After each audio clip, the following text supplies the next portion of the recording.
Brethren, I pray you sing to the Lord a new song.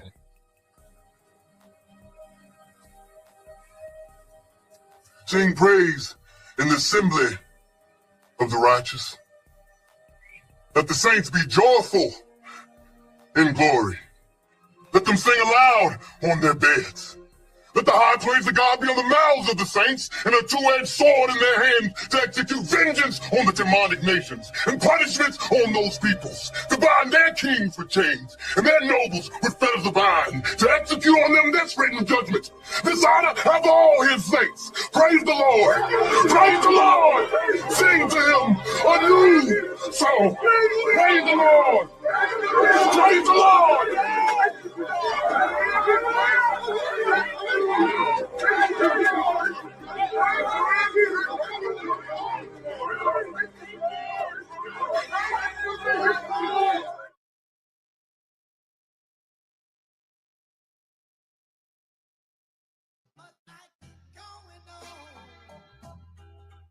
To see all these pains in the world. How long? Oh, tell me, Your ass made how just like long? Your ass made just like God.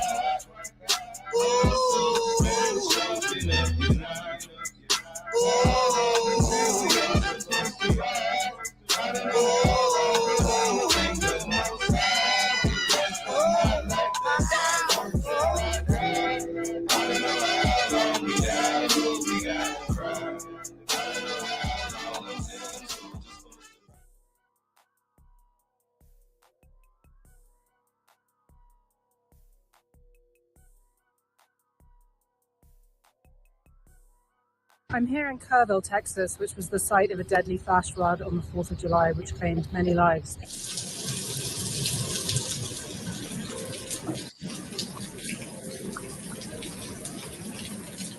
As you can see, there was just an enormous amount of force that went through this valley and destroyed everything in its path. The catastrophic floods came as a result of pounding rain, which wiped out homes, vehicles, and summer cabins. More than 100 people were killed, including 27 girls and counselors that were attending a summer camp on the banks of the Guadalupe River. Here in Kerrville, the community is coming to terms with a devastating loss. There are many volunteer stations set up around town offering food and drink. We're small towns here, we're not a big city, none of that, and just everybody is affected. She said there are currently an unknown number of people still missing. President Trump is expected to visit the affected region to review the damages. I need to tell my community and those families who are waiting, this will be a rough week.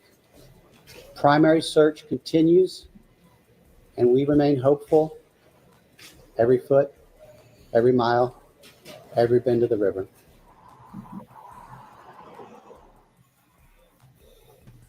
I want to give our praise, honor, and glory to the great and one and only Elohim, God of Israel. Shalom and blessings to all my brothers and sisters, my kinsmen according to the flesh, who are Israelites, to whom pertain the adoption, the glory, the covenants, the giving of the law, the service of Elohim, and the promises, whose are the fathers, and of whom, as concerned the flesh, our Mashiach came, who is overall Elohim blessed. Hope all is good and well. We're going to be talking about the judgments of the Most High according to Genesis, the 15th chapter. Y'all know how we are with this.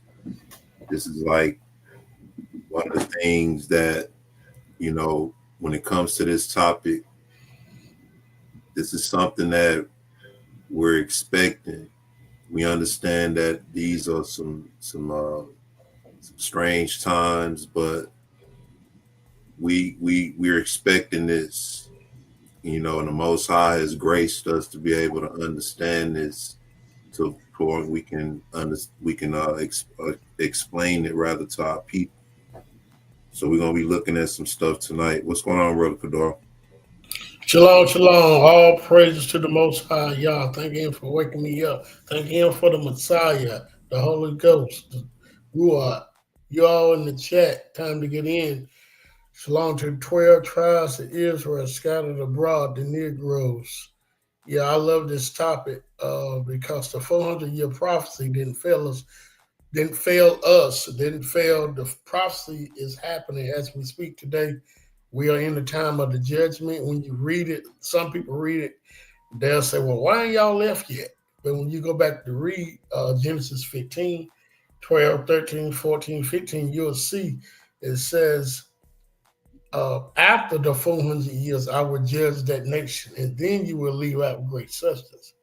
And that video you just showed how the judgment, you know, these towns look like the sundown towns.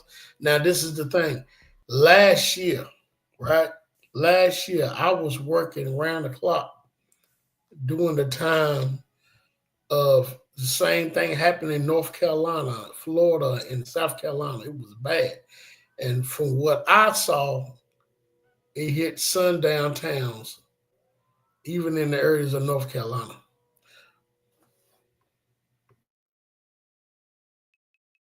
You said even in North Carolina, huh? Yeah, all the towns they hit is the towns, sundown towns, put it that way. You don't want to be there. Yeah. Um, excuse me. When I heard about it happening here, it was sort of one of them things. You know, I never heard of this town, Kerrville, Texas. I never heard of it. Not until this incident happened. I never heard of it. Like I say, I think it's somewhere from what I hear is somewhere near Austin, Texas. You know, but I seen that and I saw what was happening in China. You hear about these mass deportations, you know, and then you hear people saying that Trump is talking about deporting black people and that kind of thing, which if that happens, we already know what that is. So, you know, I wouldn't be upset or surprised about that, you know. Can't say I wouldn't be mesmerized at the event itself, but y'all get what I'm saying. But what I'm trying to do now, bro, is you remember when we did the AI video with Son Judah? Yeah. What I'm trying to do is I'm trying to find the part where it was talking about the 400-year prophecy. You remember that? The part where the 400-year prophecy, did he ask him that? I might have got off by that time. I got off a little earlier than that. Yeah, that was a point in there when the AI mentioned about the 400-year prophecy in Genesis 15 is talking about from 1619 to 2019. Really? Oh, actually, I probably got off. I had got off earlier that night because I had to get up early. Oh, man, you missed out. Oh, man. I got to hear this. I think I can find one portion of it if I ain't mistaken. But what y'all think in the chat, man, about what's going on today? Are these the judgments happening, or are these just coincidences? You know, when you look at floods, you know, they talked about when Donald Trump supposedly building some type of concentration camp. Where? Let me see.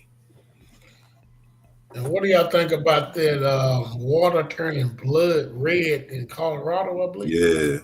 Yeah. Yeah. What That's in yeah, Colorado.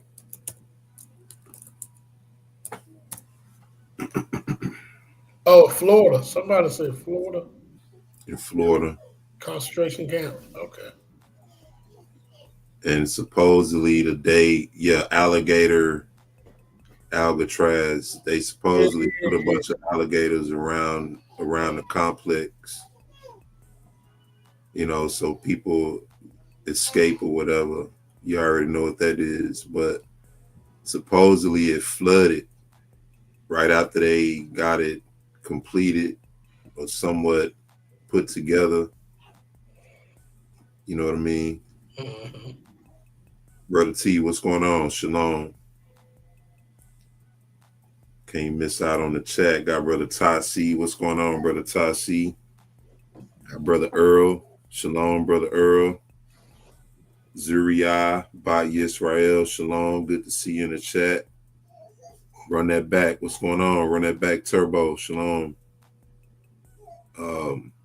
Kaya, daughter of Zion. Shalom. Imuna, pure. Shalom. Good to see you in the chat. Brother Yanakota. Shalom. What's going on? Daughter of the Most High. Shalom. Good to see you in the chat.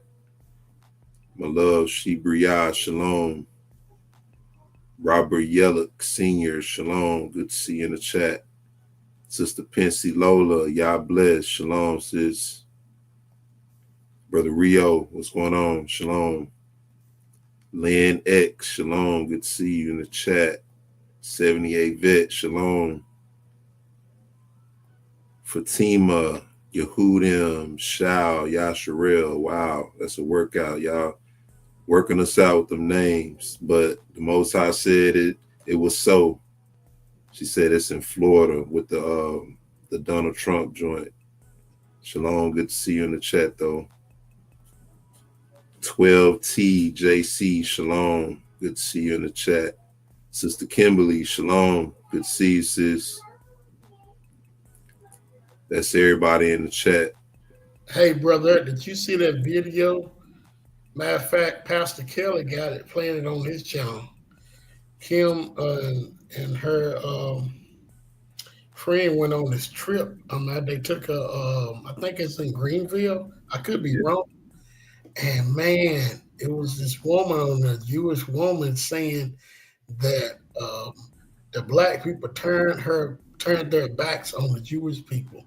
When I say they ate that woman alive on that, that's a must see, y'all. Yeah. Sister Regina, shalom. Good to see you in the chat. Lynn X said Shalom. Go ahead. I said Lynn X said they saw that. Yeah. I saw it on Brother Jedi Malik. I said that lady looked familiar right there. Do what? I said I seen it on Jedi Malik's channel because he was. Oh, okay. Yeah. I said that lady looked familiar. I said that's Sister Kimberly. Mm-hmm. And yeah, I seen how the dude was. He calmly set her straight, but like I'm sitting there like, damn, lady, are you serious? She says in Charleston. Okay, it was in Charleston. Okay. I'm sitting there like, damn, are you serious? How can you literally sit here and say blacks turned their backs on y'all? That's a good thing. Look at it that way. Because when have y'all ever not had y'all backsides facing toward us? Man, they ate her up. Y'all had us. Y'all owned most of the slave ships. It was pretty good. Y'all get a chance to check it out. It was good. Yeah. Dang, what happened here? I gotta redo this. I'm trying to open up the scripture. Shalom to everybody coming in. Go ahead and do the like thing, the right thing, and go ahead and subscribe while you're at it. We stream into both channels, so whatever side you on, go ahead and do both, and go to the other side and do the same thing.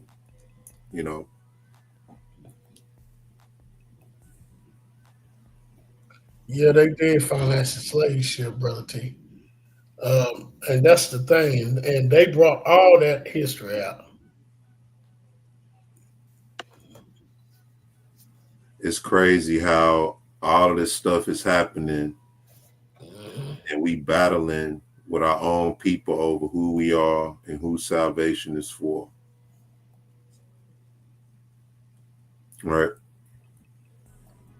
Now, what is prophecy? We know prophecy is when the Most High determines the end of something from the beginning, and He establishes it in the mouth of His prophets. That's what we have today, the words of the prophets that the Most High conveyed through them to us. It's Genesis 15, verse 12. It says, "And when the sun was going down, a deep sleep fell upon Abram, and lo, and horror of great darkness fell upon him. And he said unto Abram, Know of a surety that thy seed shall be a stranger in a land that is not theirs, and shall serve them, and they shall afflict them 400 years.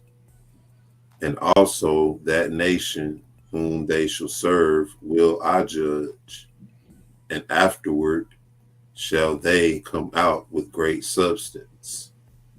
And thou shalt go to thy fathers in peace, and thou shalt be buried in a good old age. But in the fourth generation they shall come hither again, for the iniquity of the Amorites is not yet full." Genesis 15, verse 12 through 14 is a prophecy where the Most High is letting our forefather Abraham know concerning his seed in the end time, that his seed will be afflicted in a nation or in a land that's not their own, and they shall serve and be afflicted 400 years. After that 400 years, the Most High said, "The nation whom they shall serve will I judge, and afterward shall they come out with great substance." So we looking at all these things happening around the world. We looking at all these things happening right up under our nose, and it's starting to ramp up more and more, like how birth pains are. How the contractions, they start out, they kind of far apart, and the closer it come time to the birth, they get closer and closer. What's going on, brother Josiah? What's going on? All praise to the Most High, to the Messiah, the Holy Spirit, 12 tribes of Israel, the Negroes, the family in the chat. Shalom. You you 20 minutes late, man. That's 50 push-ups where I'm from. Uh-huh. 50 push-ups. Uh-huh. Hey, I got something to go with that, what you just said. Yeah. About that, because he showed Abraham the end, right? Yeah. But he said something to Abraham in 2nd Ezra 3. 2nd Ezra 3 and 13. I'm gonna start at 13. Yep. You said 2nd Ezra 3, right? Yep. Where is 2nd Ezra? Go ahead and read it. I can't. All right. It says, now when they Second talked Ezra. about the people that lived before, second Ezra 3 and 13. Okay. Yep, right there.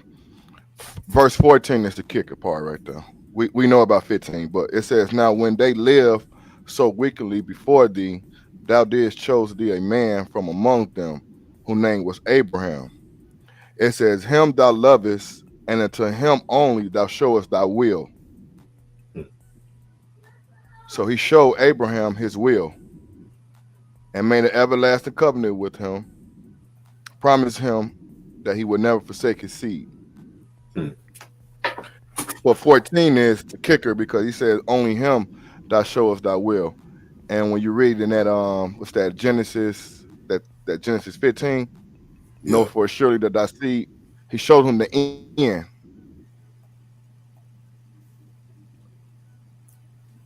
Yep.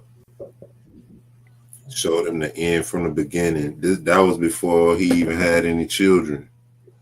Mm-hmm. Showed him that. Shalom to everybody coming in. Phantom Warrior, AEP, Shalom.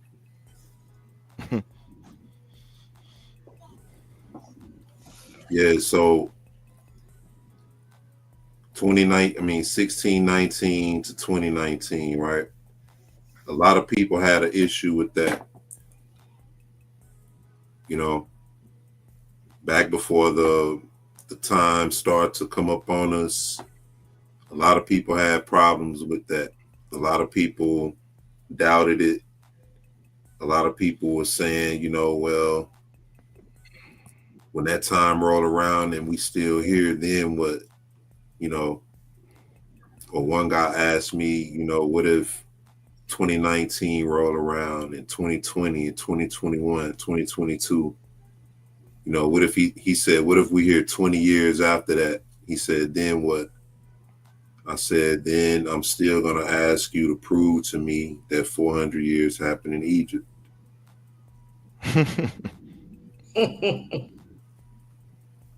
You understand? I mean, nobody's claiming to know an exact time. We know by records that we have how long the judgments were on ancient Egypt. And so can we apply that to today? Who knows? We just know we have that to go by in terms of a record. That's right. We have even in a man-made sense, we have things like the Deagle report, how they project populations dropping in certain areas and increasing in other areas, around a certain time frame. So, can we go by those things? Who knows, man? We just know that we have those things to collaborate with what we see happening around the world. And we see some strange things happening, especially judgment wise. This flood, man, when I first heard about it, they said the toll was around like 11, right? That video that Shot I up to just 80. yeah, well, that video that I just showed there, they said it was up to 100. So it's got to be Hold more on, than you played the video?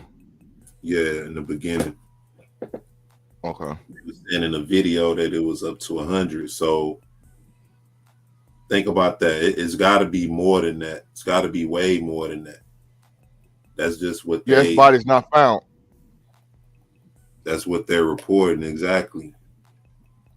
That thing is so powerful. You mean tell me that girls' camp, Christian camp, didn't nobody get away? That's something, ain't it? Man. So he says between 104 and 118. What's going on, Soy? It says between 104 and so that's the video. Put it like this: the video that I played in the beginning, it said it was 18 minutes ago. Yeah. So once again, we know it's climbing. You know what I mean? So we know that for sure. It's climbing. Afterwards, they had 750 girls there. Well, a lot did get away. I didn't know how many was there. I thought it was around about 80, but I was wrong. Okay. Yeah. I'm Are you talking trying. about Texas? E. Yeah. Yeah. And notice it's happening in where it's happening, you know, where these floods happening mostly. Sundown time. And I'm gonna tell you, I'm from Texas. I've heard of a lot of towns in Texas, but if it's a town that I've never heard of, then I know ain't none of our people there, or for the most part, ain't none of our people there. And that's usually how it is. You know, hey, do you know how to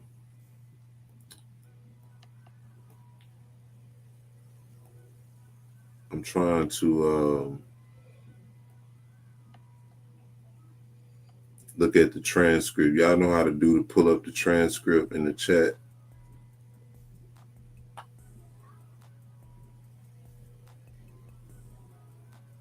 No. What now? Pull up the transcript in the chat. I'm trying to find this portion in the last video where he was talking about the 400-year prophecy. The AI system was talking about the 400-year prophecy. And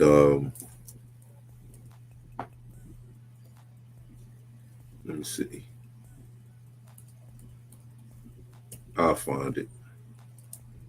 But it's usually a way like you can pull up the transcript in the chat.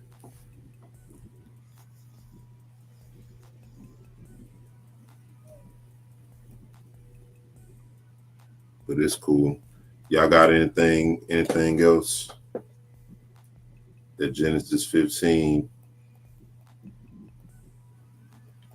is talking about the judgments, right? Notice what it says in 14. It says when he said, also that nation whom they serve will I judge. It says, and afterwards, so after the judgment, we should come out with great subject. Yeah, So judgment, we just waiting on judgment to end. That's where we at. Mm-hmm. yeah, and It's that's only been what, 5 years so far, right? Not yeah. even. Yeah. But you know, that's one of the main things that a lot of people were misunderstanding. You know, the judgment part. Then you got people getting into fleeing, you know, and that type of thing.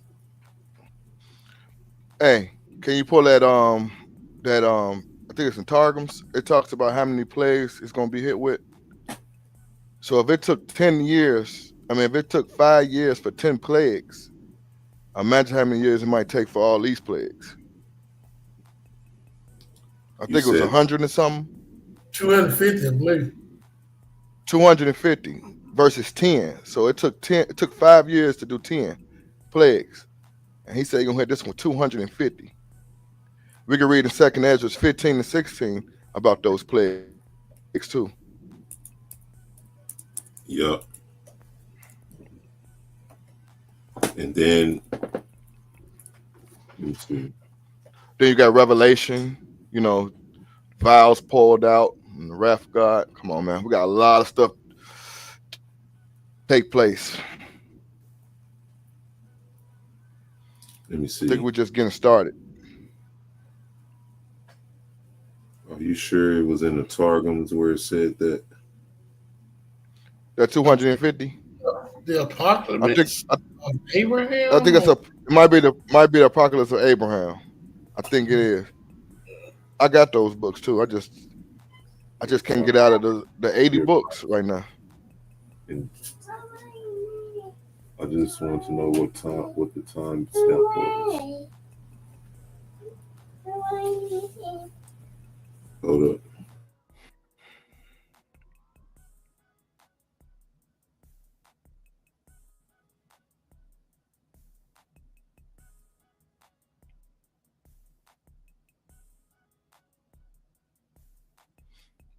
Yannick said Apocalypse of Abraham.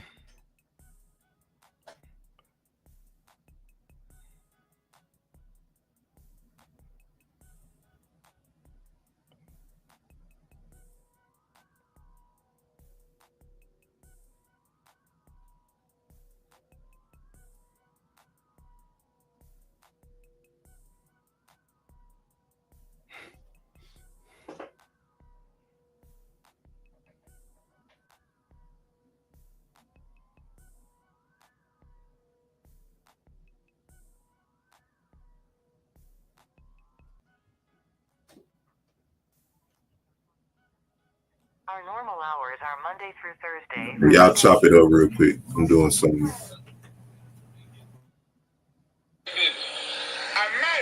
drunk. Yeah, I've been drinking just like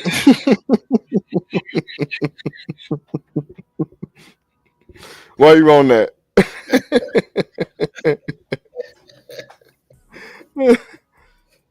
Mike. Yeah, so the Apocalypse of Abraham, if I'm not mistaken. Yanakota, if you got that verse, can you put it up? Apocalypse of Abraham, when it's talking about the plagues, it's gonna be 250 because we scattered this time. We're not in one place altogether. If anybody got the Apocalypse of Abraham on that verse, so the 250 plagues, right? And we go all the way back to 2019. Remember what happened in Rome, Italy? Over 20,000 died, probably more than that from that jab. That whatever they said that was out. I don't want to say it because they might take the video down.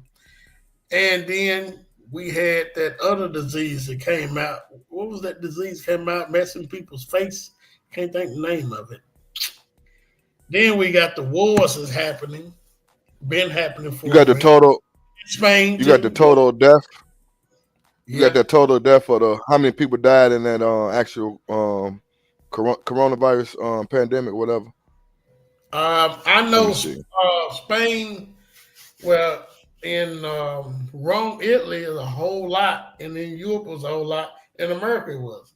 But y'all, the least number of people that died was so-called African Americans, right? And the least number of people that got it was the so-called African Americans. So we know that was a plague. That was part of the judgment during that time, all the way up to this day. That's They the said that's Yasha's one in the over 1 million. over 1 million. Yasha's in Over the 1 talk. million. And it says United States had.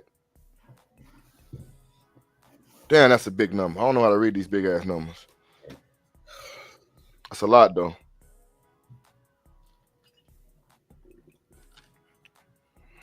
So Yasha is in the Targums, but I think Brother E looking for it. I yeah. think it's 200 and let me see. No, I actually I'm talking about the 250 plagues. I found that part in that video too. Let me see. What? That was talking about the 400-year prophecy. Mm-hmm. I want the Apocalypse of Abraham. Let me see.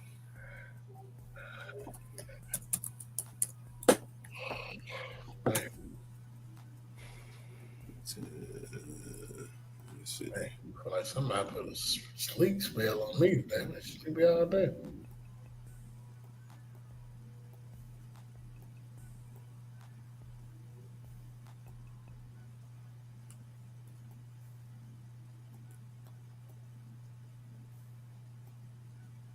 The 10 plagues. Hold up. The 10 plagues.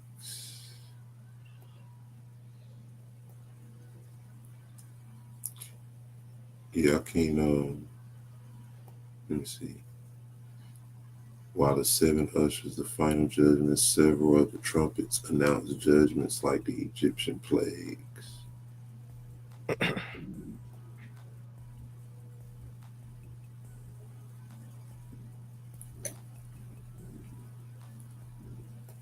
me see.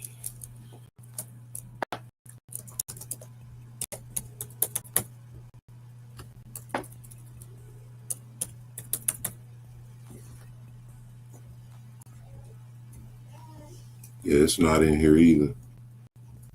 Let me see some. I'll find it.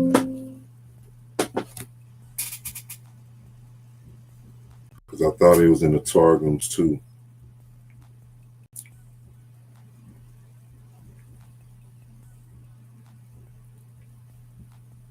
But I found, let me see, I found that other part in the video. 250.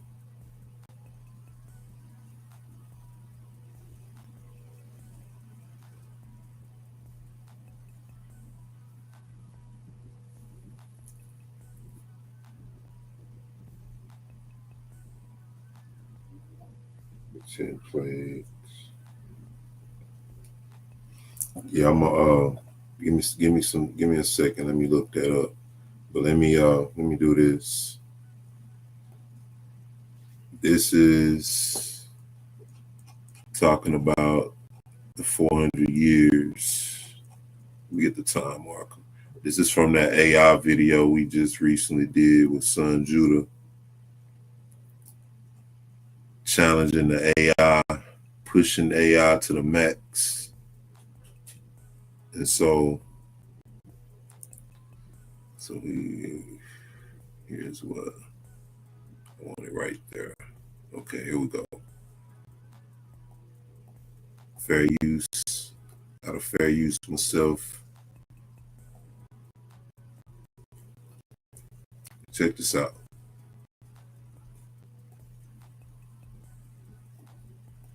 Here's what this conversation reveals.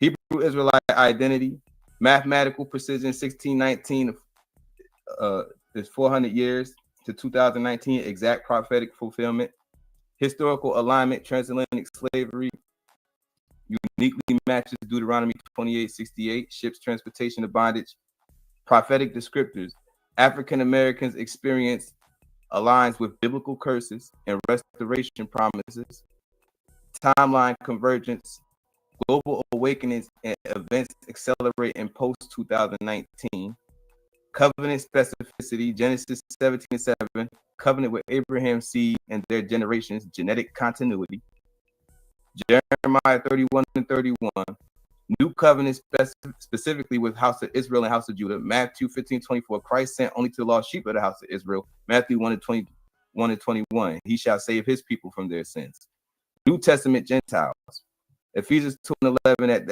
at that time being Gentiles in the flesh, past tense conditional status, James 1:1, letter to the 12 tribes scattered abroad, 1 Peter 1:1, to the strangers scattered throughout, historical context, Hellenized Jews forced to abandon customs under Antiochus, prophetic fulfillment pattern, 400-year affliction completed exactly in 2019, global awakening, Hebrew Israelite consciousness exploding worldwide, opposition intensifying, systematic resistance to the revelation, supernatural timing, events accelerating beyond natural patterns, the AI.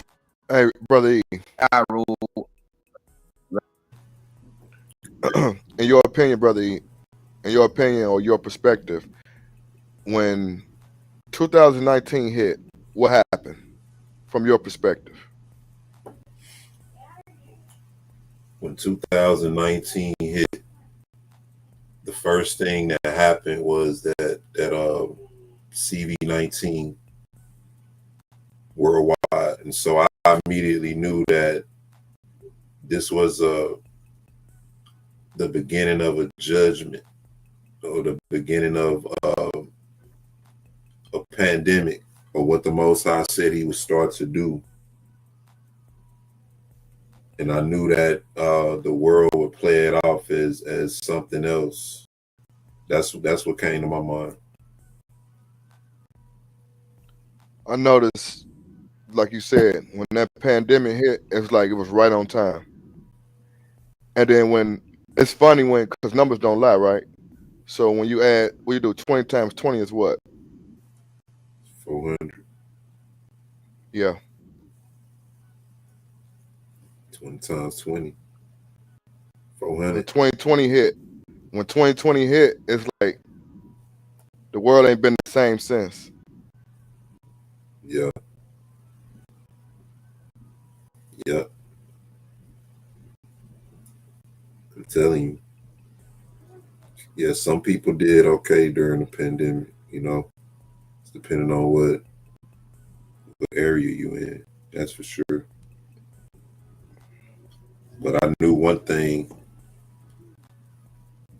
back in 2012. That's when the Most High opened up my eyes to that understanding.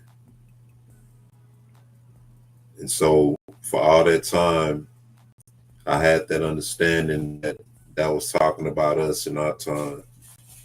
And when it happened, so put like this, from that time, from 2012 all the way up to that time, that's all I was keeping my eyes open for. You know what I mean? Hey, Brother Eric, when you finish this, I got a short video I want to share. And it's talking about what Josiah was talking about, what was going on. Yeah. 2019. This is, man, this video right here, it was back in the day when I was a kid in the truth, still learning.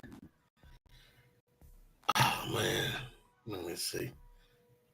I don't see the video. Y'all see it? Let me see.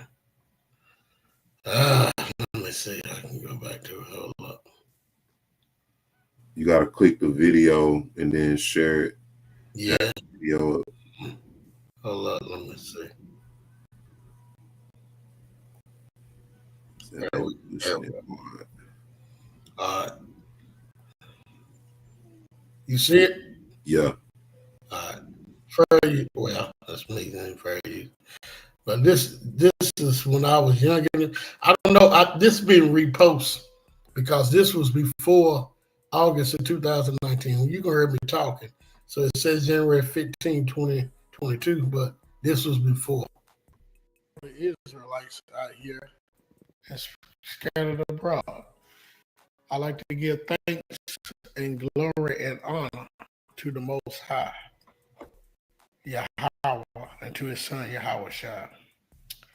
I just want to drop a few lines, let you know that we are approaching the 400-year prophecy, or the 400 years that we've been here in America, which is August 19th or August 20th, August 21st, around that range, 16, 19, August 21st, 19th, 20, 21st. So many things that we have going on. You know, people, they want to say that prophecy Genesis 15 is that, and then some people they said it's not. The prophecy in Genesis 15, we know for a fact it couldn't be talking about Genesis chapter 15 verses 13 and 14.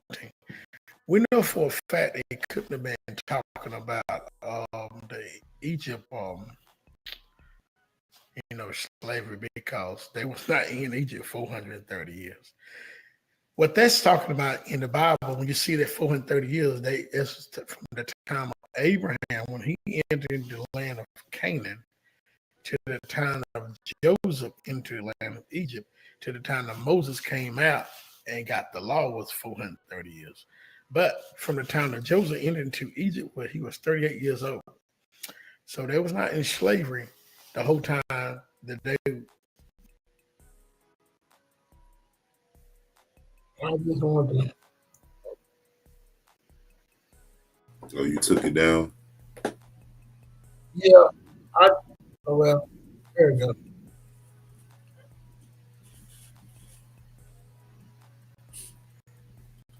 I didn't hear you. You was breaking up.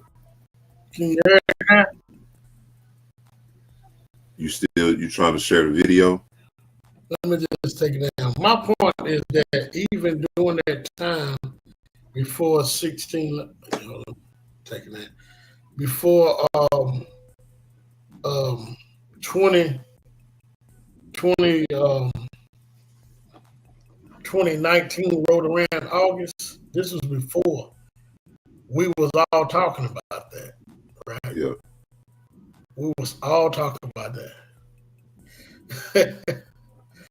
Hey man, Skinny Kadar, he killing me. But we was all talking about that right? But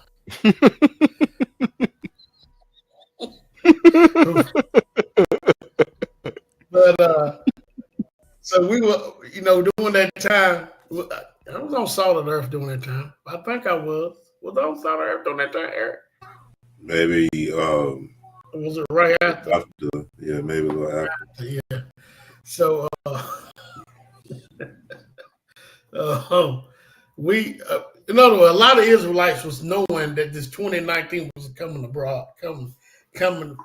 And the thing about that, I should have let it play through, but I start talking about something's gonna happen during that time once we reach that, right?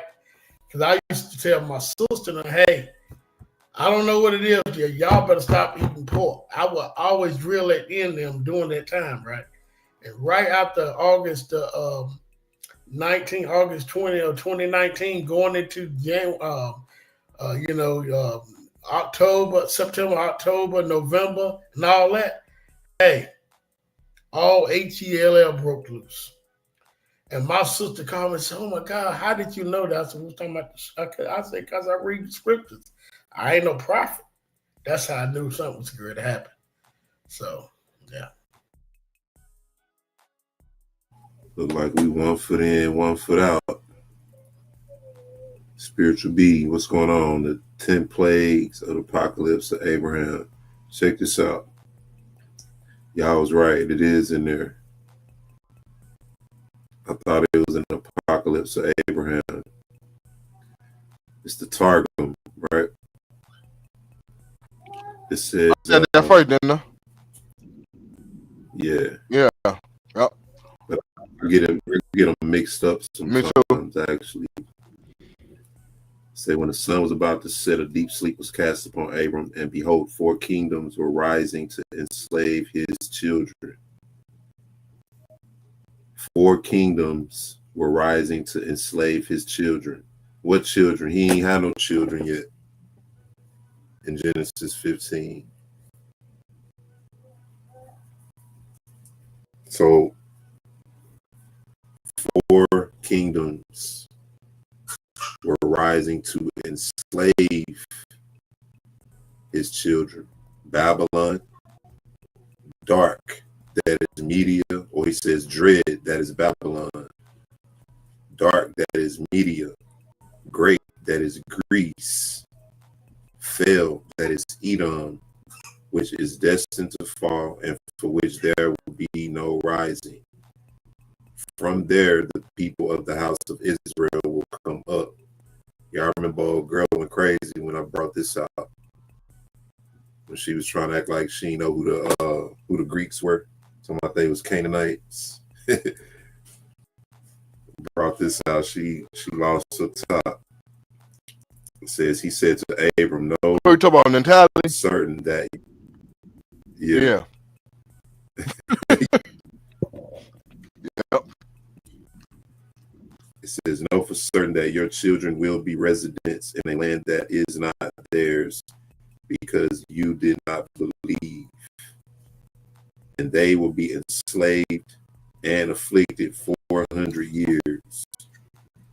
But the people whom they shall serve will I judge with 250 plagues." Hey, brother, you go back up with it.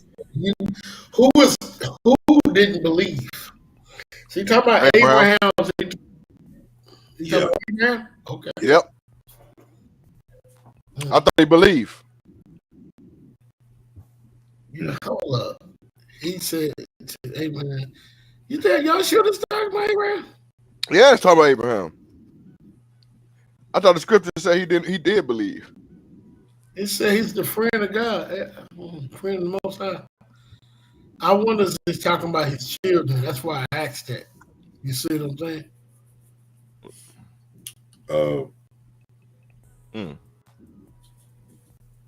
He said, because you did not believe. Wow. When he didn't believe.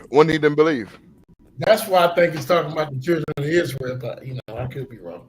That's why I asked you to stop, because if that is talking about the children of Israel, we know it could be talking about Egypt. You see what I'm saying? But yeah.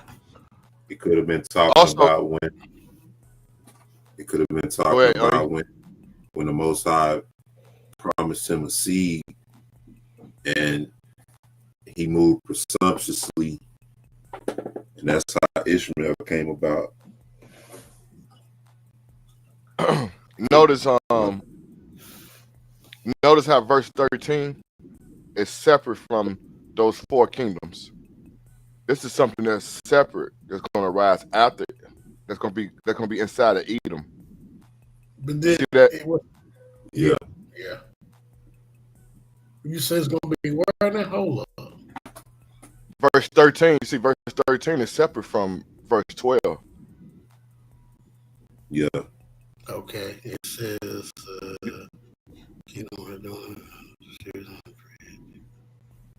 hold up. This reads All that this already is happened. Yeah. Oh, Verse 12 already happened. We in this, we in 13 right now. Hey, Debo.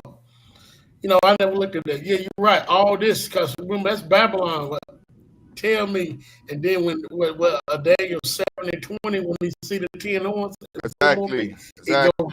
It goes hand in hand. Yep. And Revelation brings it home. Wow. Yep. Okay. So the four kingdoms that he see here are the same four beasts that he saw in Daniel, right? Mm-hmm. But these are by name: Babylon, Medo-Persia, Greece, right? And Edom, which in Bible we say is Rome. But check this out. Whereas Hebrew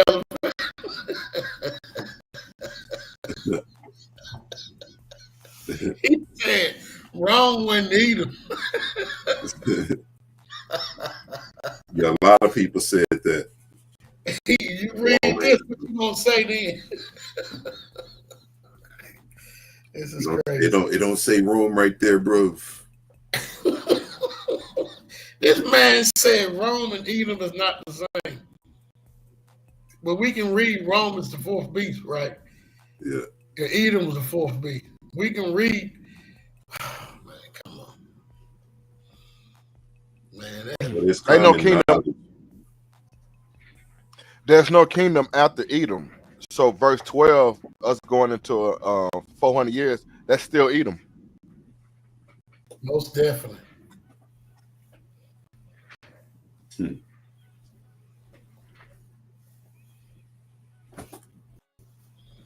Edom, that is Edom, which is destined to fall, and for which there will be no rising. And it says, from there, the people of the house of Israel will come up, right? But I mean, at this point, remember, ain't no Israelites at this point. Jacob not even born yet. That's right. Isaac not even born yet. Right. So it's amazing how, and I was thinking about this the other day, man, how this understanding happened to me like in an instant. You know, like literally in an instant. I knew that this was talking about us. I didn't, of course, how to understand or how to put it all together.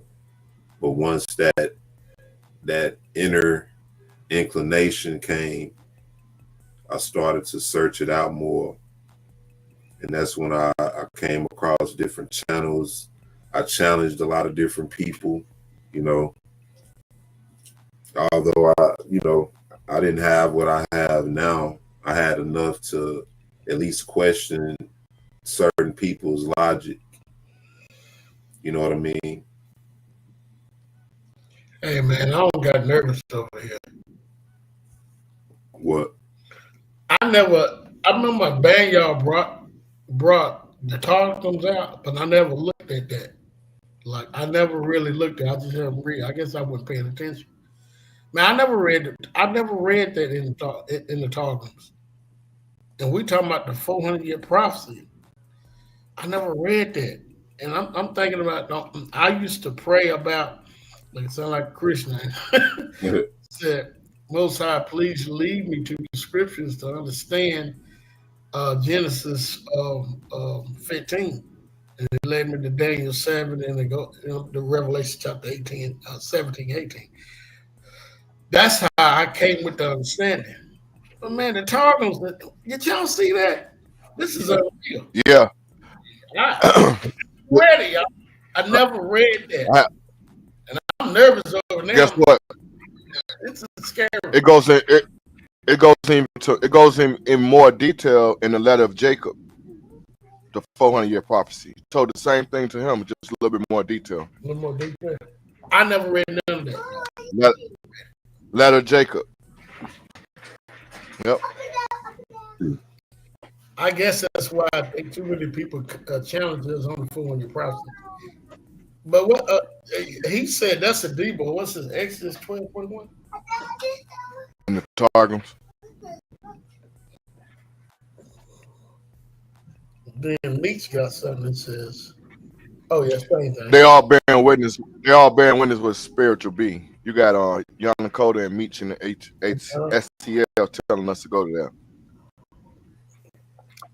Yeah, wow, man. This is, I'm not, man, just because I never read this. You know what I'm saying? I never read it, so I heard people talk about it, but I never read it. Just like right there, it already explains the four beasts, man. So how in the world the 400 years gonna happen in Egypt? You see what I'm saying? Come on. Yeah. Hey. Now, look at Spiritual B. Got this on the screen here. And Meach, what's going on, Meach? He referenced the same thing. So this is what I got on the screen right now. Exodus 12, verse 40 in the Targum. It says, the days that the children of Israel dwelt in Egypt were 30 weeks of years. That is 210 years. But the number which 430 years since the Lord had spoken to Abraham, from the time he had spoken to him on the 15th of Nisan between the pieces, until the day they went forth from Egypt. 30 years passed from the time. That is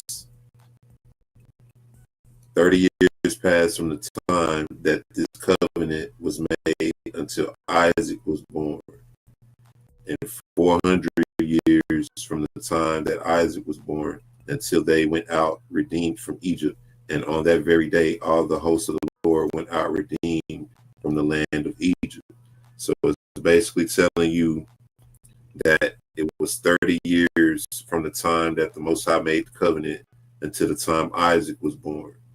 Right. And then it says in 400 years from the time that Isaac was born until they went out redeemed from Egypt. So from the time Isaac was born to the time of the Exodus, that was 400 years. But from the time he made the covenant with Abraham until the time Isaac was born, that was 30 years. And that goes with Galatians, where it talks about, matter of fact, let me pull that up. Also, what they say, 400, let's say 430 years. I think that's Galatians. Yeah, that's what I'm. You finna go there. You finna go there. You finna go. Yeah. But I think Joshua said 210 years too, right? Yeah. We dwelled in Egypt. So that's another witness. Even though they said Joshua was written in 500. So let me ask y'all something. Is Genesis account? So they did something to Genesis. Well, not Genesis 15, but what's that Genesis? What's that one? It says 430. Genesis 20, it says in Genesis 12, 40, and that was the Targum we just read. But this is what it says in Exodus 12:40 in the regular version.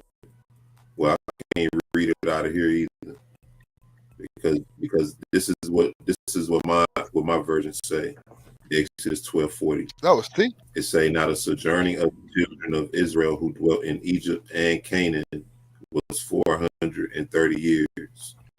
But if you read this in the version, it's going to say that the sojourning of the children of Israel who dwelt in Egypt was 430 years. And said we didn't have these records. All you gotta do is follow the math, and it's still impossible. 70 souls they went to. So that started the count right there when they first went in. And we also know that they wasn't oppressed until Joseph died and a little bit before Moses was born.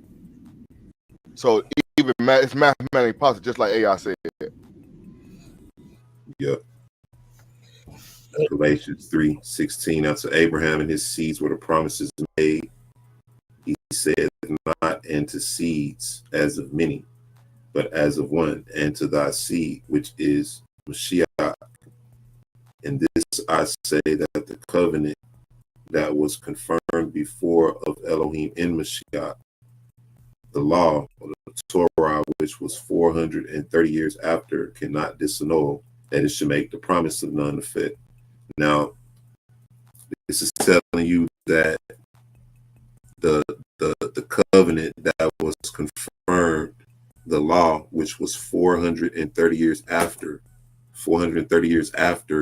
the covenant was made with Abraham, just like we read over here, that lines up with that perfectly in the Targum. All right. So it's letting you know that, and it's letting you know also that the law, which was 430 years after, cannot disannul, that it should make the promise of none effect.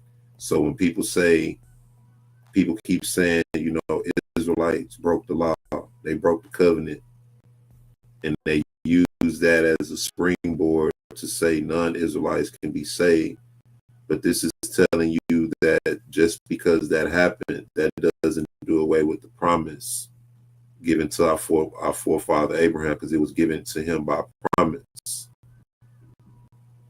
So just because Israel broke the covenant, the promise made to our forefather Abraham is still in effect. And so that's what we're pretty much under, basically. Overall, that's what the Most High is looking at. Also, that what Mashiach did. Go ahead. Right.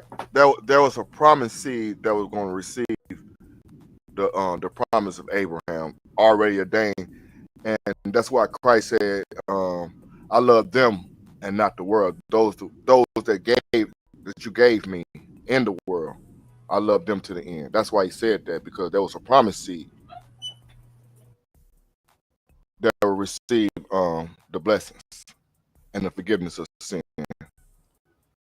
That's why Paul said there's a remnant according to elections today. I want to read some more of this. It says, 30 years passed from the time that this covenant was made until Isaac was born, and 400 years from the time that Isaac was born until they went out redeemed from Egypt. And on that very day, all the hosts of the Lord went out redeemed from the land of Egypt. 4 nights are inscribed in the book of memorials before the master of the world. The first night, when he was revealed to create the world. The second, when he was revealed to Abraham. The third, when he was revealed in Egypt, and his hand slew all the firstborn in Egypt, and his hand delivered the firstborn of Israel. The fourth, when he will be revealed to redeem the people of the house of Israel from among the peoples. And he called all of them nights of watching. Therefore, Moses said clearly, it is a night reserved for redemption, from before the Lord to bring out the people of the children of Israel from the land of Egypt.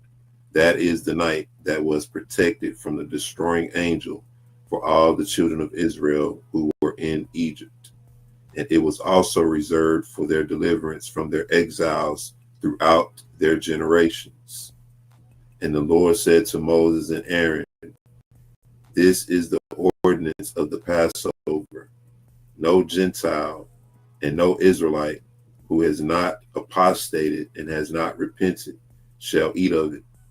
Every foreigner who has been sold as a slave to an Israelite man who has been bought with money, you shall circumcise him and bathe him, then he may eat it. And a resident stranger and a foreigner hireling may not eat of it. So it goes just basically going into the ordinance of the Passover. But did y'all notice, did y'all pick up what this was saying? It said that 4 nights are inscribed in the book of memorials before the master of the world. The first night was revealed to create the world. The second is when he revealed to Abraham. The third, when he was revealed in Egypt, right through the slaying of the firstborn. And then it says the fourth, when he will be revealed, to redeem the people of the house of Israel from among the people. Us.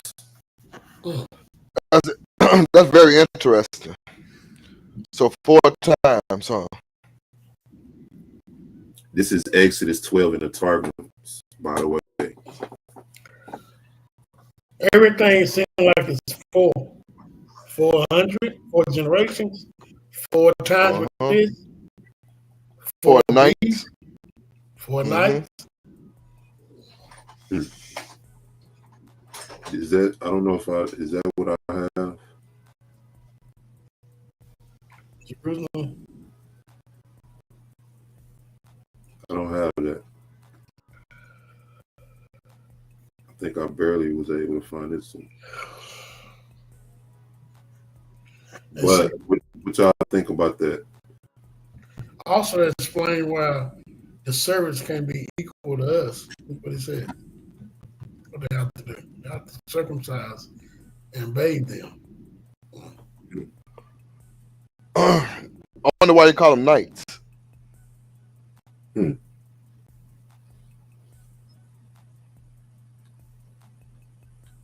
said you wonder why they call. You know what I'm saying? Yeah, why they call them 4 nights?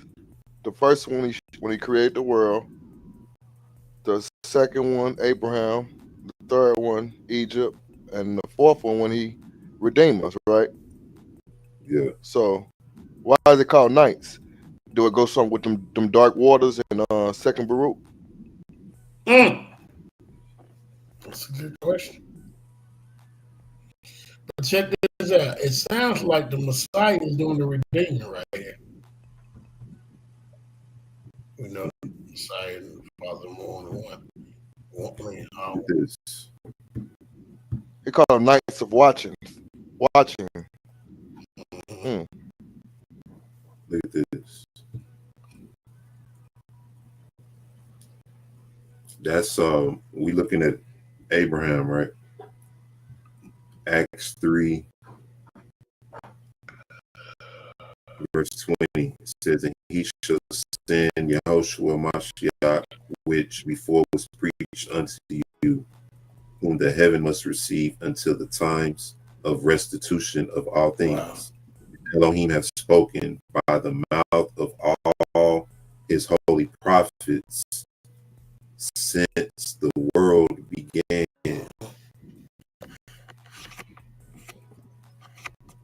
Since the world began, the Most High have been speaking of the restitution of all things to the Most High since the world began. So look at what Abraham, what we see in the Targums with Abraham, Genesis 15, and we look at the Targums, give us a deeper understanding. Will we consider that since the beginning since the world began. It says the time of restitution, that the heavens had to receive him until the times of restitution of all things. So would you call, when you read this right here, when it says, let me see, when it says this right here, I'm asking something. What's the difference between restitution and redeem? you say restitution and redeem. Yeah. What's the difference? Mm-hmm. Maybe it's a difference by definition, but if we just talking straight up, I couldn't tell you if there was or not. It's the same. I was wondering, was restitution more physical straight than redeem, in a sense? I was just wondering what's that, because restitution means to restore, right? Yeah. So when that's what I'm talking about. So when you look at redeem, right, he did that for us. The next time he's gonna restore. So that's physical. You see what I'm saying? That's Yeah. what there. Yeah. But it's still a redemption.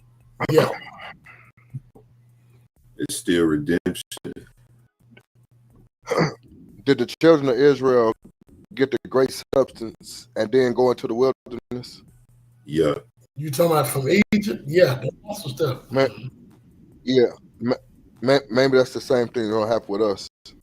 Restitution, restore everything that we lost. Yep. I mean, look at it like this, right? What's that Isaiah 60 we're talking about? See what it said? It said redeem means to save. Restitution means to give back. Okay.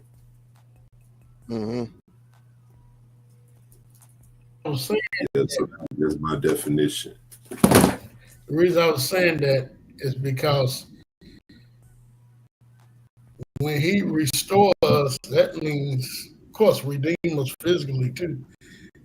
Also, everything we lost. Yeah, but then look at Isaiah 60 where it talk about how we're going to be coming back, our silver and our gold with us. Mm-hmm. You know, we're gonna bring the spoils of the nations in the kingdom.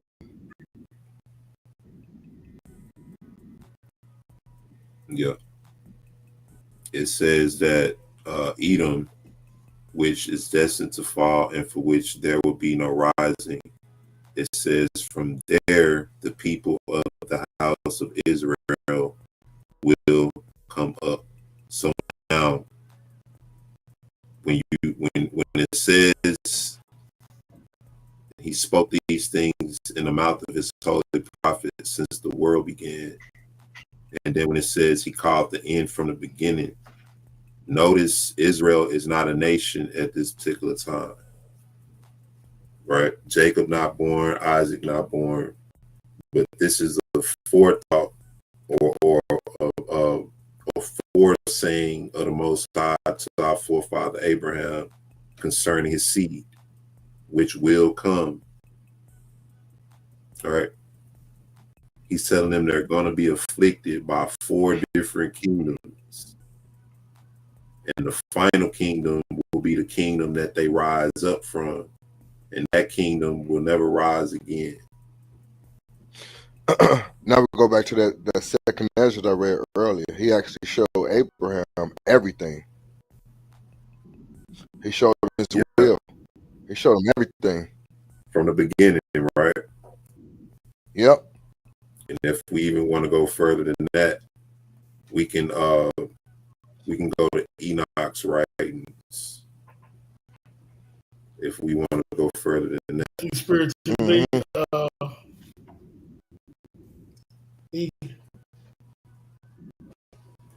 Hold on. What happened? Comment. Hold on. I'm looking at hold on. I'm clicked off. Hold on. I'm trying to find this other video.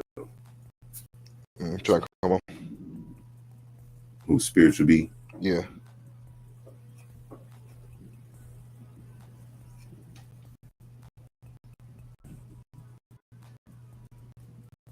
Spiritual be.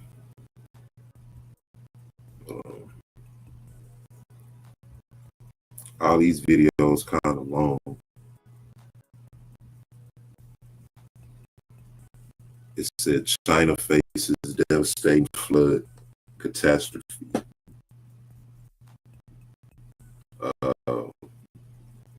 Two dams collapsed in China overnight. 71,000 lives in danger. So what the Most High talked about floods. What he said about floods.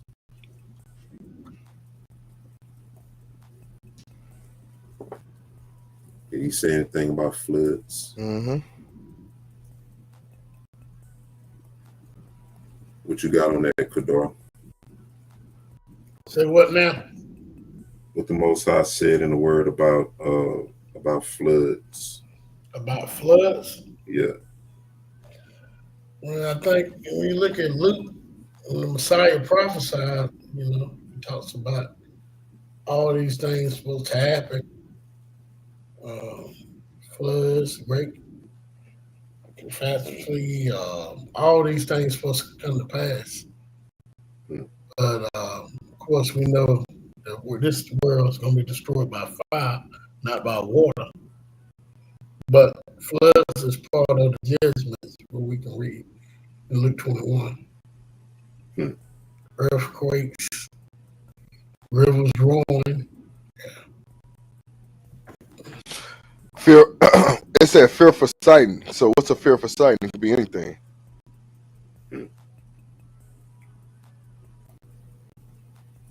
A fearful sight. Yeah, go. Yep, Luke 21. Yep.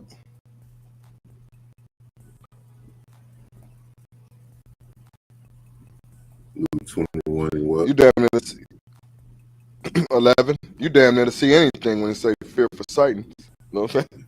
Great earthquakes, pestilence, famines and pestilence, and fearful sights, and great signs shall there be from heaven. So it says fearful sights and great signs shall be there from heaven. Think about you know how the Bible talk about the flood, right? During Noah's time, and all of the giants during that day, right? Think about these different places in the earth where those bodies are still laying. That, of course, we can't see it because we walking, but if you flying above it, and looking down, you can see more. You can make things out more. With all this stuff that's starting to come out now, see big giant heads sticking up out the water and everything, It's like, whoa, what is that? But yeah, you're right. But look at this. I think I want this right here. Isaiah 14. It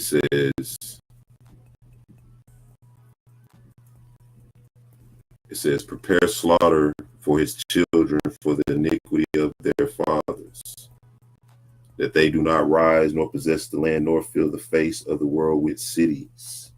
For I will rise up against them, said the Lord of hosts, and will cut off from Babel the name and the remnant and son and nephew, said Yahweh. And I will also make it a possession for the bitter and pools of water, and I will sweep it with the besom of destruction, said Yahweh of hosts. Yahweh of hosts has sworn, saying, surely as I have thought, so shall it come to pass. As I have purposed, so shall it stand. And it goes into some other judgments. But notice what it said there. Talked about cutting off the name, right? He said he's gonna cut off from Babel the name and the remnant and the son and the nephew. So Babylon and Edom in the end time, right? Would y'all say that's the same? Yep. When he say nephew and son, that's utter destruction. Right. That's none remaining of the house of Esau, like in Obadiah. That's what that's saying. So no more going to Amos 9, right? Yep. That's what they just said. It said nephew. Who? What else? Nephew, son. Read that again. It says That's just remnant, son, and nephew. Name, remnant, son, and nephew. Now, what we just read in the Targum about Edom, right? destined to fall. It said they're destined to fall, and for which there will be no rising. From there, the people of the house of Israel will come up. I said Esau's the end and Jacob is the beginning of it that follow. Something like that. That's what it sounded like to me. Yeah. Got a couple of brothers. What's going on? Shalom, shalom. What's up, y'all? Shalom, shalom, shalom. So I'm putting the link on there. On the Jerusalem Targums, gotta read that. Put the link in the stage. okay, I already put the link in, so I'm gonna have to download that too. I was trying to find that. And it's a flood prophecy too in the book of the Apocalypse of Abraham, and it's Apocalypse of Abraham 19 verse 7 and 8. For I will bring a flood upon the earth, and that flood will I destroy all the nations who have not known me, and all the sons of the earth will perish.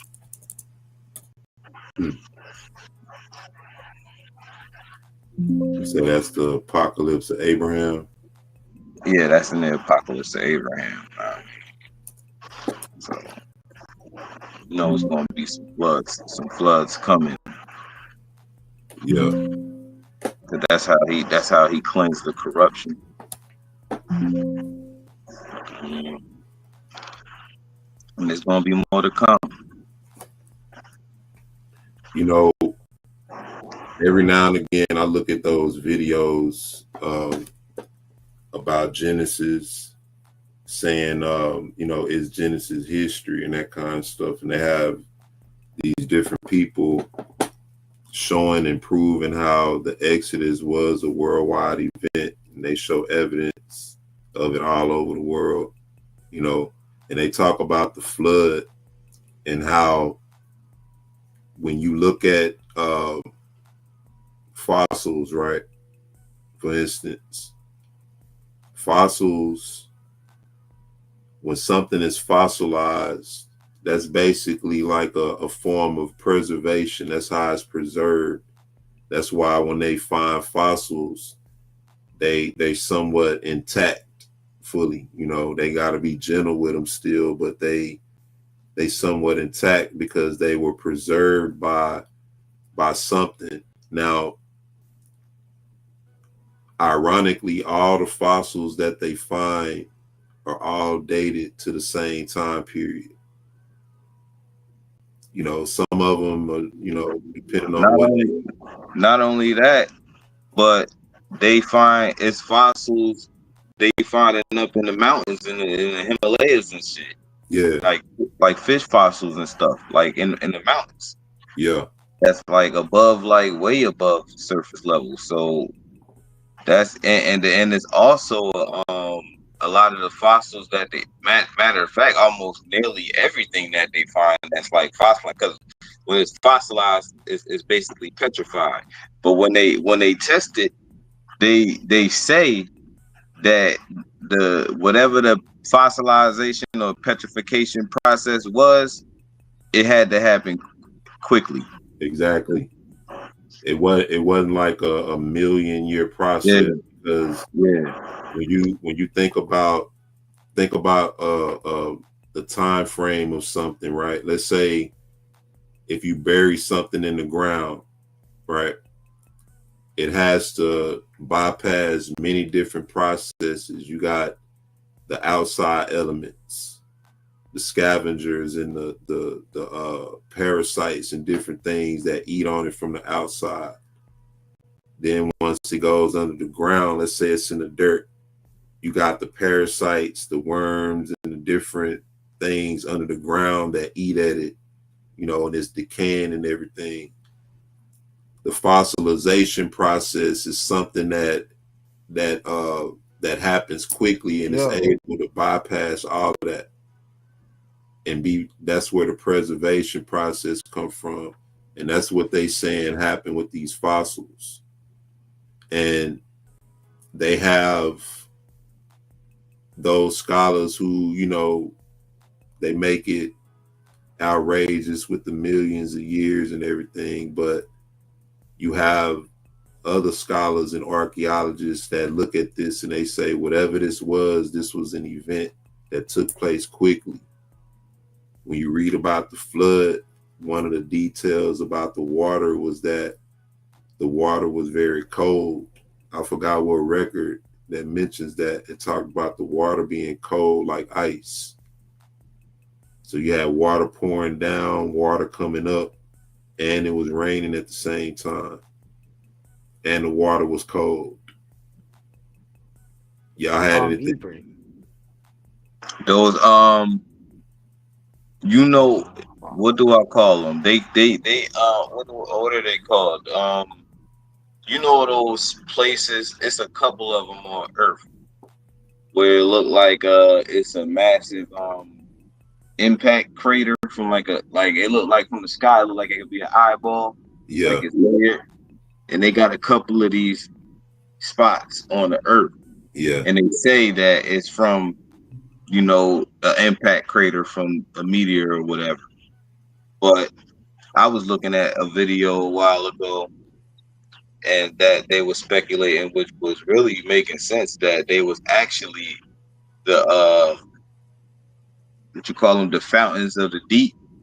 They was like massive geysers where water shot up because the all of the eroding of the rock on the side, like all of that was like indicative of like water type something going on, basically. More so than it being the impact crater of a meteor where there's no drag in the ground, there's no remain of any of the meteors. You know what I mean? It's just this big circular layered eyeball looking impact spot in the earth. And it was actually a good speculation. And I was thinking about that about the times of the flood, when it said that the fountains of the deep got released.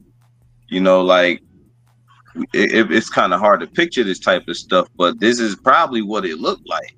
Like massive geysers shooting out of the ground, raindrops coming down. You see what the raindrops look like in Florida.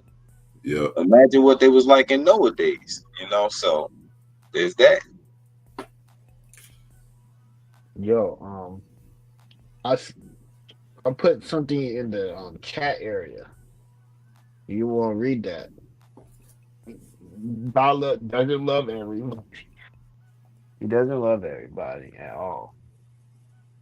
It tells you straight up who the Messiah comes for. Which you talking about in the private chat? Yeah, in the private chat. Yeah, I see it, but it's showing up like real small. Oh, it is? Yeah, I can barely see the words.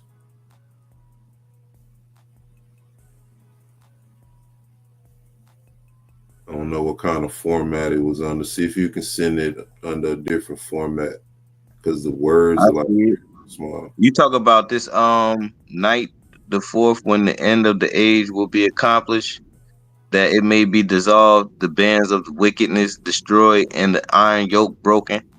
Moshe came forth from the midst of the desert, but the king Messiah comes from the midst of Roma.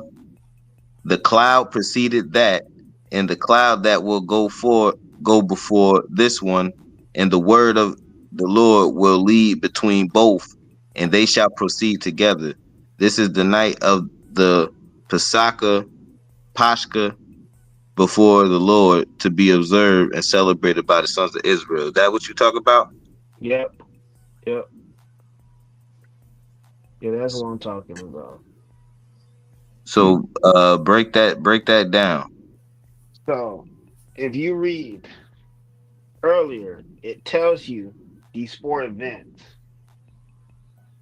It tells you these four events. And one of it is Abraham. And you know how they love to say, oh, yeah, we all Abraham's seed. But it tells you who Abraham's seed is throughout. It tells you who Abraham's seed really is. It's Israel. It ain't no other nation. Yep. Wait till I can show. I gotta show before it. Um, That part where it said Messiah shall come up out of Rome. You know, that yeah, kind of that's like, talking about at that time, I believe, that yeah, it'll be in Roman captivity. right. That's when he's gonna come out. So that Or it could be talking about his garments dipped in blood from Yeah, Basra. where it say Could he be. coming from Edom. It come from Edom. Yeah. Cause we know that this is Edom is Rome. Yeah, yeah, But we know again, that. it says this is the night. So they go to night again. It's mentioned the night. So I'm wondering what's up with that word tonight. Hmm. Keep saying it. It said he gonna come like a thief in the night, right? Uh huh. Right.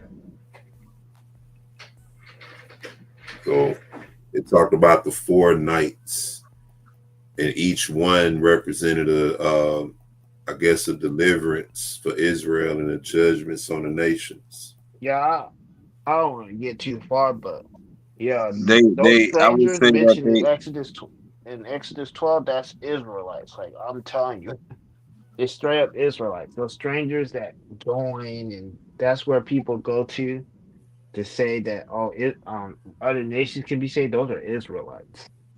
So I can show I you mean through it don't matter reference. what people go to say other nations can be saved, because other nations can't be saved. Yeah, they can't. There's Hold no on. there's no Hold scripture on. there's no scripture that say that. Hold on. What verses that you talk about Yeah, spiritually? Exodus 12, 48, and 49. So they try to go Talk to. about the mix. You talk about the mixed multitude. No, it's talking about like the strangers. Yeah, But I got records on that says the strangers are actually Israelites. yeah. I I don't want to mean, get too far into that yet. That's kind of low. but I don't you get know, people. I got. That's a lesson God do. Who the strangers are in Exodus 12 and Numbers 15.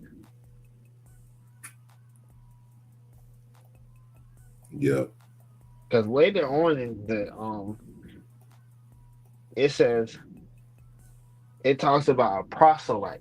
A proselyte is like someone who convert. How can you convert into something you was never a part of? Truly convert into something you was never a part of. hmm. I mean, I guess that would make more sense if it said revert, but it do say convert. I mean, and there were, like you got to think about it like this. If in the ancient times, if our nation went to war, right? Like we had certain laws that when we went to war, like even when it came to the women, like it's like, yo, if you want one of these women, they got to shave their head, XYZ, XYZ. They could serve you, right? So we taking servants from other nations, and there's laws that distinguish on how you supposed to treat your servant if it's from your nation or from a different nation. Now, I mean, so you know that we dealt with the other nations in that capacity. So when it comes to um the nations, the ethnic Gentiles, I would say that the only relation that they really truly have to Israel is servitude. That's Yep. the only capacity that we ever dealt and we ever really going to deal with the nations. It's not going to be no equal saving, no glorious, it doesn't matter what, what people try to say. It's not in the Bible. And when you Yeah, look it's in the not. Bible and you see how we dealt with the other nations in the Bible, when they was among us in our kingdom, they were servants. And if they wasn't serving us, we were serving them and getting in captivity for it. Know what I mean? Like we were serving they gods. Know what I mean? Like that's basically how it was. But when you people go back in the Bible and they point at, oh, this is how, the mixed multitude of this or the stranger with that, and it's just like, yeah, we dealt with the other nations constantly and consistently, but the relation has always been a servitude You type of um relationship. speaking about that mixed multitude, Nehemiah 13 explains that mixed multitude. The mixed multitude separated after hearing the law. Yup. Yep. Hmm.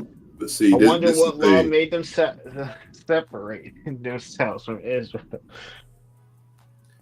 Yeah, it's the thing, though. No matter how you spin it, the salvation aspect or the saving aspect is for Israel.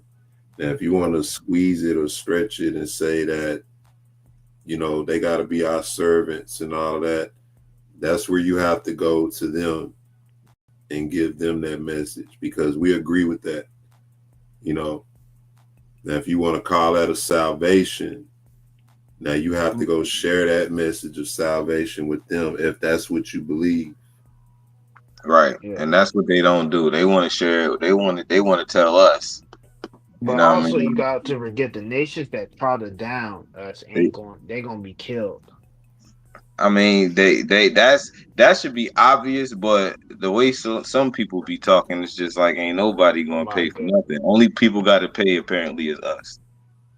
That's it. Yeah. We pay for what been doing through our captivity, and then that's it. Nobody. That's it. Anything good after that.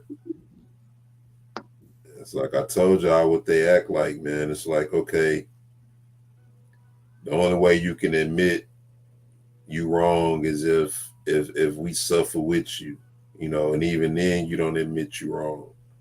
You wanna make it a we all in this together type thing. Yeah, it sound real familiar. Sound like something going on in the community.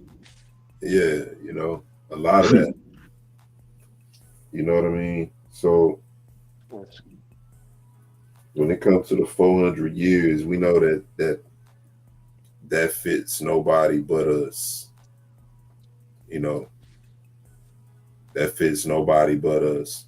The 400-year prophecy does a lot for those who really want to understand. It also helps reveal who the true people are. And That's if another you reason why when you look at these counts, that's why I say, man, I don't trust these counts. You know what I mean? I don't trust that they sincere, because why not acknowledge that if you're saying that you're trying to get our people to understand who they are, then why not acknowledge that? Because you might have more success, planting a seed with somebody with that than you would trying to show them about fringes or something like that. and I know that from experience. I mean, for what it look, I mean, if you really want to get down to the nitty gritty, we the only people that fit the entire Deuteronomy 28 verse 15 and down. Like no one else on earth fit those to the T besides our people. There's no other people. Like you can go down to history, nobody else but us. But to respond to what you said, as far as these camps go, what it I mean from observation, it just looks like because the leadership of the camp don't acknowledge a certain thing, the followership of the camp won't acknowledge it, or else they might be, ousted from the camp. A lot of these brothers, be compromised in that way, where they might in their heart know and believe it, but they can't get on and teach it. They won't go and uphold it. They rather just get on you about fringes and follow feast days that nobody can track all day, according to the Bible. You know what I mean? Rather than Whoa. upholding the I prophecies. can't You believe feel I me? missed that. That's So Genesis 3? Targums? Man. they don't go. I mean, the Oh, prophecies sorry, is my like fault. the weak point for a lot of, in my opinion, for a lot of camps. Like it's a real weak point. Like they might seem on the surface like they got some understanding of prophecy, and to some extent they do. When it comes to specifically us and our plight. You know what I mean? But when it comes to like some of the deeper prophecies outside of the surface level, what I would say is contemporary amongst the Hebrew Israelite community, they I think it's a weak point personally. Yeah. Yeah, But then if you look oh, at Deuteronomy 28, right? We all agree with that. But then these same people, these same organizations, they deny Genesis 15 when that's actually confirming Deuteronomy 28 and 68. yeah, and then they try to get their heritage to some, It's like to the northern, they to can't. their quote unquote northern kingdom.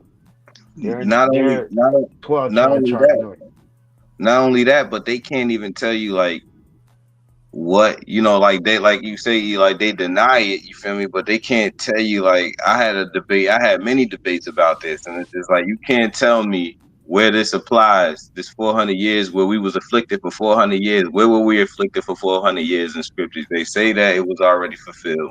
We know it ain't Egypt. Know what I mean? So we can just stop trying to pretend like that's that. It's not the land of Canaan. It's not any land like Egypt or Canaan that they usually default to. They try to go to some type of Hamitic land. Know what I mean? But in all honesty, a lot Abraham knew those lands. Abraham is the one who gave the Egyptians their knowledge. This is a land we're strangers in a land that our forefathers knew not. We're a stranger in a land that's not ours. We worship gods our forefathers knew not. Know what I mean? So they can't never tell you where the affliction applies. Even though the affliction directly applies so much to this time that they even in the world carnally made a resolution, HR 1242, the 400-year commemoration act. Yep. How is it Romans that 9:4. there is no such thing as a coincidence? Hmm. But HR 1242, like Exodus 1242 that they try to say. Yeah. But really? Know what I mean? So, and it's like that's how much it applies. But the brothers will turn a blind eye to it and try to say that that prophecy have already been fulfilled. One brother tried to tell me that we was afflicted in Canaan. You know what I mean? And it's like, well, but Abraham knew the land of Canaan. You know what I mean? So you can't Given say that that. Yeah. You know what I mean? So, but I don't. To me, it just looks like since the leadership don't follow it, the followership won't follow it, and nobody's gonna acknowledge it, even though it uphold what we say even more. It just puts more of a nail in the coffin it becomes more of an ego thing where it's just like nobody wants to look bad. You know what I mean? And put it, be out there saying something that 2 or 3 other people from their group or from their camp might not be on YouTube teaching, might not be in the streets teaching. You out here saying this, but they saying that. Like, and it becomes a pressure thing. That's why the camp thing, the militancy, the organization, was good, but it has some negatives to it because of brother, when it comes to the knowledge, it's a lot of peer pressure shit going on. And people not standing up for the truth the way that they should, not according to the scriptures. Yeah. Yeah, it says later in Genesis 15 targets that it says the wicked are to be judged. The wicked are to be judged. Who are the wicked? This is the Psalms 83 nations. They are the wicked. Yeah. It's talking about the who he get the earth into the hands of the wicked. You know what I mean? Whoever ruled the earth today, which we all know who ruled the earth today. What other kind of judgment shall I see happening? Right, look at this real quick. Hold on. This is Deuteronomy 30. It says, let me see. I'm gonna start up here. I'm gonna start at verse 7. And Yahweh thy Elohim will put all these curses upon thine enemies and on them that hate thee, which persecuted thee. I don't think people can, I don't know if it's that our people can't conceive in their mind and see what's happening, or if they just ignore it, that the nations hate us. One of the things you always hear about us is that we have hate in our heart by the things that we read from the scripture. We have hate in our heart, but this says the nations that hate us. I hear people like Jesse Lee Peterson ask, different brothers and sisters that go on this platform, do you hate white people? Right? But nobody has ever asked the question, do they love us? Right? Do they love us? And I'm not talking about on a personal level, I'm talking about as a whole. Where is the love? Where is the love from the top? You have some among their people that will acknowledge that, we're great and God's people and all that, but where's the love from the top? Not one. Brother Kadar, Yeah.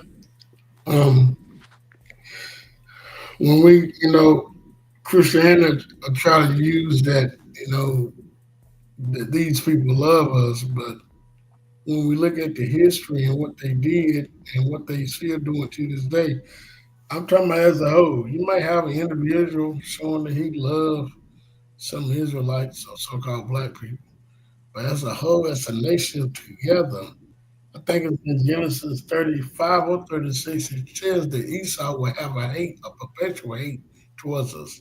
And that's exactly what's going on. Yep. So what other kind of judgments? He said he gonna turn these curses on our enemies. Right. What other kind of curses you see when you look at the curses, right? Oftentimes we look at where we are today, right? But we forget about the initial curses that happened when our people were in their land, the famine, the pestilence, right? What else? The sicknesses, all this stuff happened while our people were in the land. And the curses gradually grew to a point where the Most High started to scatter them into all the kingdoms. And that was the ultimate curse. We're still under that ultimate curse right now of being scattered. Right? Scattered, us being removed into all the kingdoms of the earth is a part of our curse. So you look at that, right? You look at it said 250 plagues that he was going to bring on them in the Targums. You know, how do we see these things playing out today? What y'all think? And well, first off, all it take is a YouTube, TikTok search to see literal pestilence, like locust swarms, um flies, everything. You could see animals fall dropping dead in masses. You know, It's so, the prophecy is so down to the T. uh there's a prophecy, it's in second Esdras chapter 5. It says, there shall be a confusion also in many places, and the fire shall be oftentimes sent out again, and the wild beasts shall change their places, and menstruous women shall bring forth monsters. you This know, is like the ultimate to the T prophecy. You got the fires, you got the animals leaving their natural habitations. I've seen a video with two elephants swimming in the ocean to an island, literally. that's just like the 10 plagues of Egypt in the book of Jasher. It talks about how like all these groups of animals coming against Egypt. It's like the same playbook going to happen again.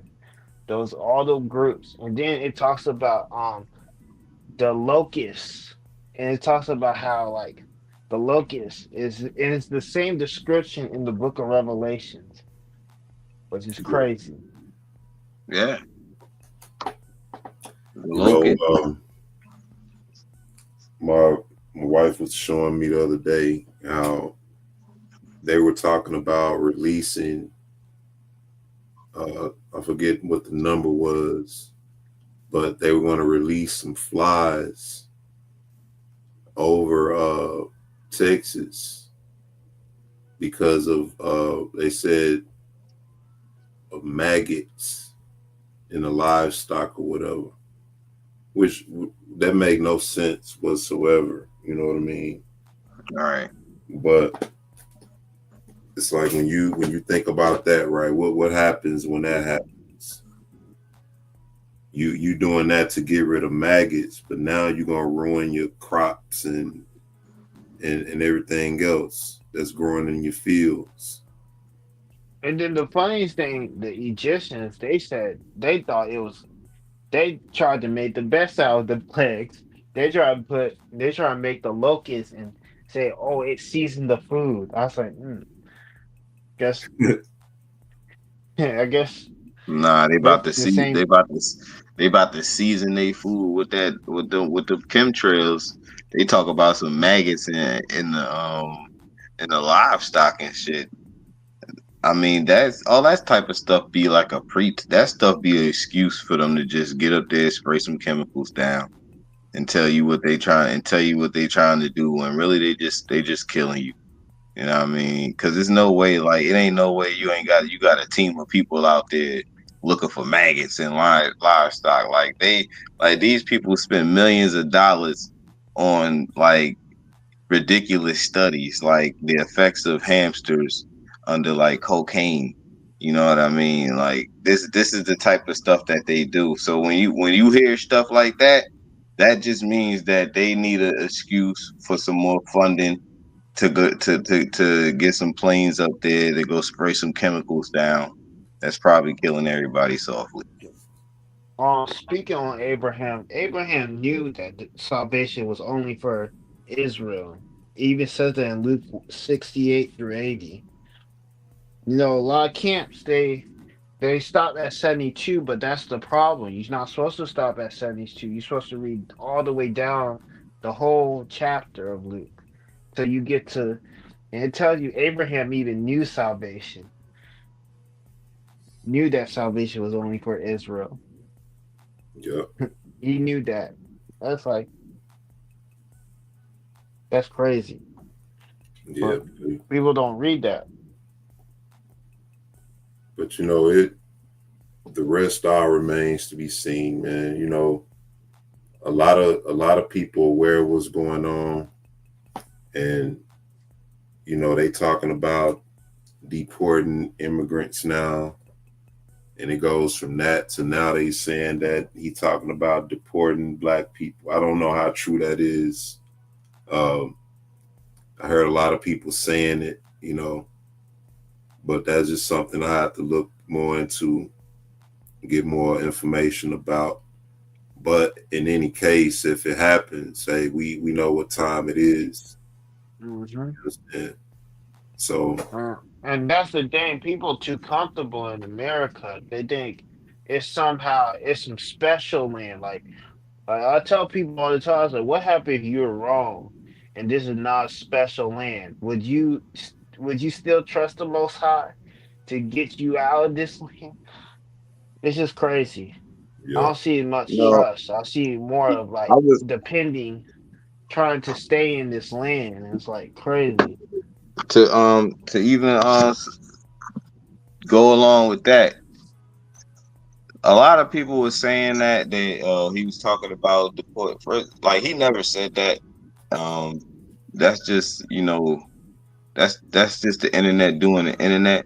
But I used to think that there was a possibility that he might, because my father said, like, he's the only president that's dumb enough to actually do it.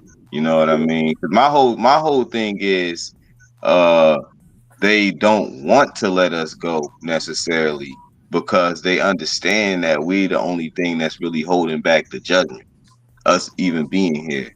And so I come to the conclusion that when it comes to the second exodus, because a lot of people will speculate massive deportation, but that can't be it because it's going to be an actual worldwide event. Like when you research the second exodus and all the scriptures that have anything to do with the second exodus is literally worldwide. It's happening at the same time from wherever we are captive. That's where we being gathered from. And that's why it basically eclipses the first exodus. So it's definitely going to be a miraculous event that is definitely unfathomable. I don't think it's going to be like mass deportation and nothing like that because that wouldn't necessarily fulfill the prophetical markers. You know what I mean? Like you got people that's terminally ill, people that's incarcerated, whether it be for life. Like this is not optional. The second Exodus is not optional. Yeah, it's not optional. Not it's Like, not but optional. And he's like I not said, leaving like nobody behind in the second Exodus, according to the I scriptures. So it's a I worldwide event. so as I see it, as I read in the scriptures, I see like more of like actually like it's not gonna be optional at all. But I see more of it as I'm trying to get ready for that second Exodus because I know there's not gonna be no cars, all that. Like that's what I be telling people. I was like, and one day that they're gonna do is the heathens gonna do it. They're gonna get a lot bolder. I'm not trying to preach no scare doctrine, but they're gonna get a lot bolder. Like you think they're bold now, man? They're gonna get even bolder. No, I think that we are the trigger, us as a people. Like our removal, like we looking right and rightfully so, because we should be vigilant. But we be looking like for what's going to happen next. So look at rather on what's happening in the world for that event that's going to set off the chain of events. That's that we always looking for that. But in my opinion, we are that event. Our removal from this system is going to trigger everything: the collapse, the wars, yeah, everything. Now, I yeah, mean, just like how when the Pharaoh when he forced the the Israelites out after the last plague, they had realized that their economy was messed up. They like, why you push them out? You feel me? Like, damn, like now we basically we ain't got no emotion no more. So then they tried to turn. That's when he tried to turn around and tried to go back and go get us. Know what I mean? And chase after us. Know what I They mean? And I got think killed. that it's going to We be gonna read similar that to that. later in the book of Exodus. I'm right now in the Exodus Targums and Septuagint, reading them both together, and it's just amazing. You know, Job is in Exodus, in the book of Exodus, right? In the Targum. Yeah, it mentions the Job,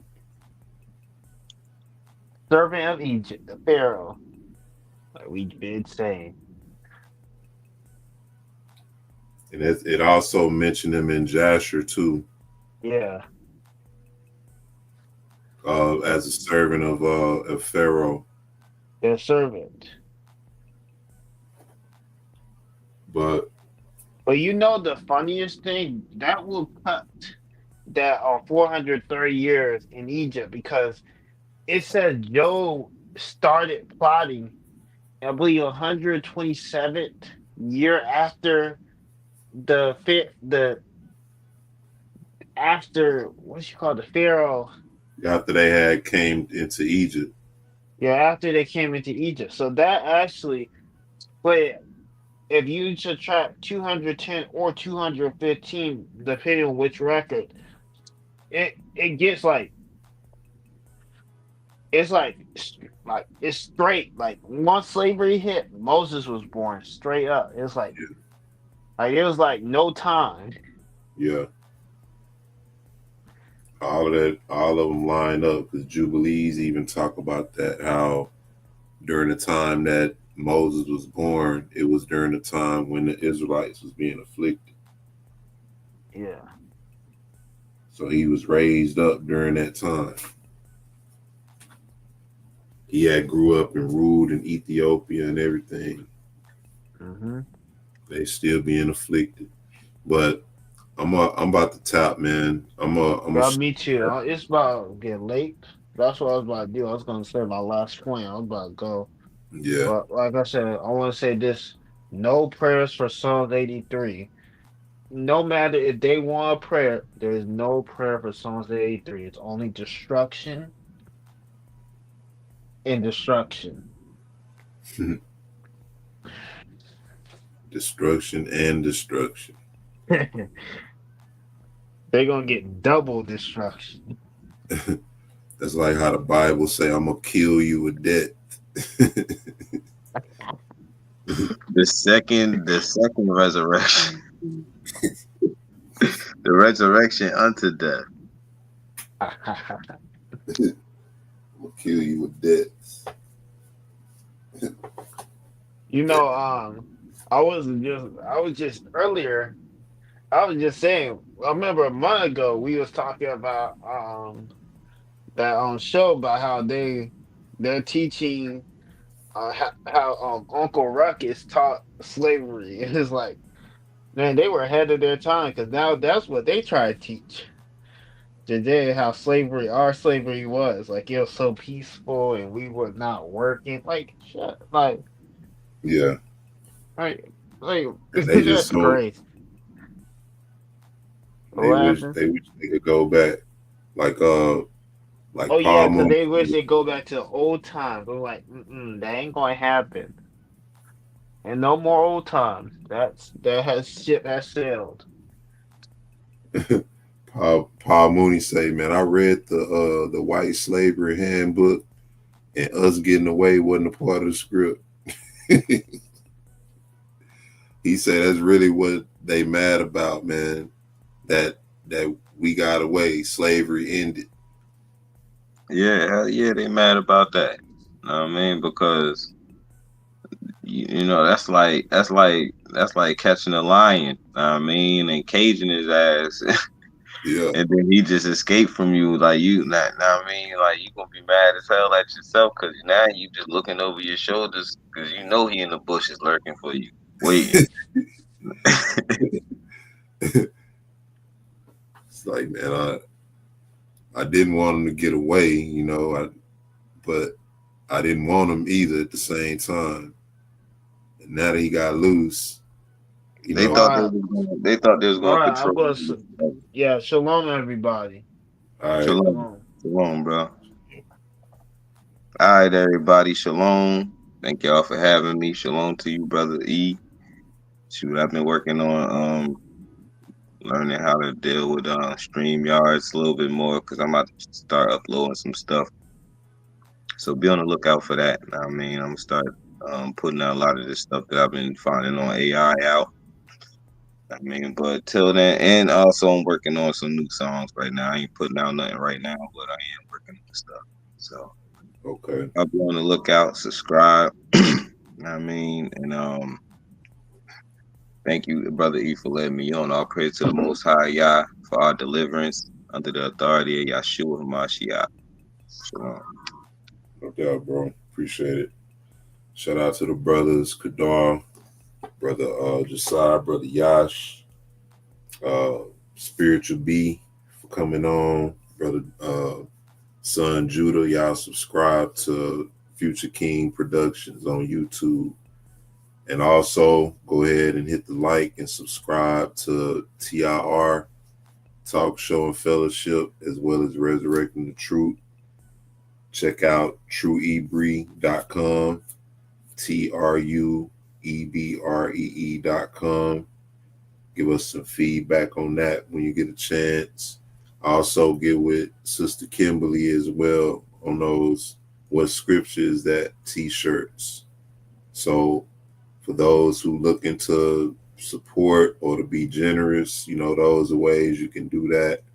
And also the information for the channel, subscribing and all that is at the end. So I want to thank y'all in advance for that. Shalom and blessings. Once again, all praise to the Most High. See y'all on the next one. Peace.